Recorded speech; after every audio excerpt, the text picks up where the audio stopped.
Stressed out due to your delayed periods.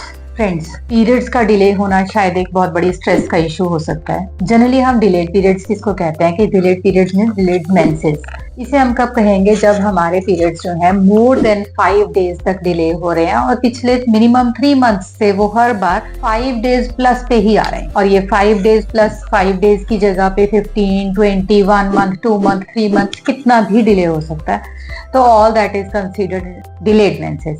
तो friends, delayed menses के reasons क्या रहते हैं? एक तो फिजियोलॉजिकल रीजन है, ऑब्वियसली अगर प्रेगनेंसी है तो पीरियड्स नहीं आएंगे, और अगर आप लैक्टेटिंग हैं तो भी कुछ महीने के लिए हो सकता है कि you may not have your menses. तो इसके अलावा डिजीज कंडीशंस क्या हो सकती हैं जिसमें कि हमारे पीरियड्स जो हैं वो डिले हो सकते हैं। The most common in girls these days is PCOD और पीसीओएस, पॉलीसिस्टिक ओवरी। तो पॉलीसिस्टिक ओवरीज एक मेजर रीजन रहता है फॉर डिलेड मेंसेस। फ्रेंड्स, इसके लिए mainly younger age group, reproductive age group ज्यादातर अफेक्टेड रहता है और इसका मेन रीजन है हार्मोनल इम्बैलेंस। और हार्मोनल इम्बैलेंस के साथ डिलेड मेंसेस के जो और अदर रीजंस हैं वो है आपका stress and strain.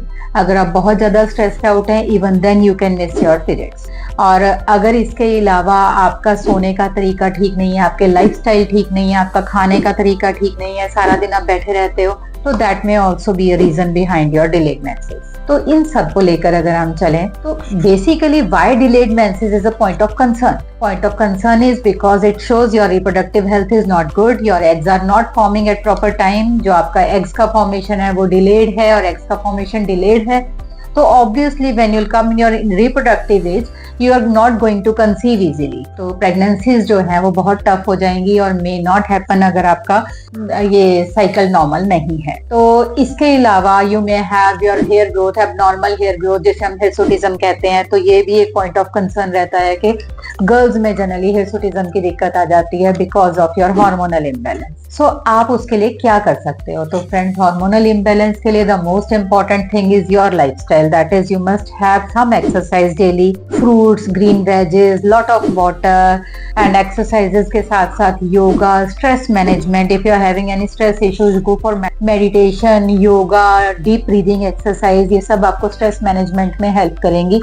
And if you are having some medication which is just not good for you or just not that required, so avoid to have self medication। कुछ भी ऐसी बिना बात की दवाइयां मत खाएं जिनको कि आप जानते नहीं हो या आपको डॉक्टर ने प्रिस्क्राइब नहीं की हैं, तो do stop them। Now comes the homeopathic part कि why should we go for homeopathic medicine for delayed menses and how can we treat your menses। So friends, how तो बाद में बताऊंगी, सबसे पहले वाई में ये है कि otherwise you will have to opt for hormonal pills which are definitely having lot of side effect. तो इसलिए होम्योपैथिक मेडिसिन आपको जरूर प्रेफर करनी चाहिए क्योंकि हमारी मेडिसिन का कोई साइड इफेक्ट नहीं रहेगा। कोई हमारी मेडिसिन में आपको ऐसे हम हार्मोन्स नहीं देंगे जिससे आपका वेट गेन हो जाए या आपका हेयर ग्रोथ हो। अब है कि हम होम्योपैथी में इसको ठीक कैसे करेंगे। Friends, first of all we look at your reason कि आपका जो डिलेड मेंसेस है उसके पीछे क्या रीजन है।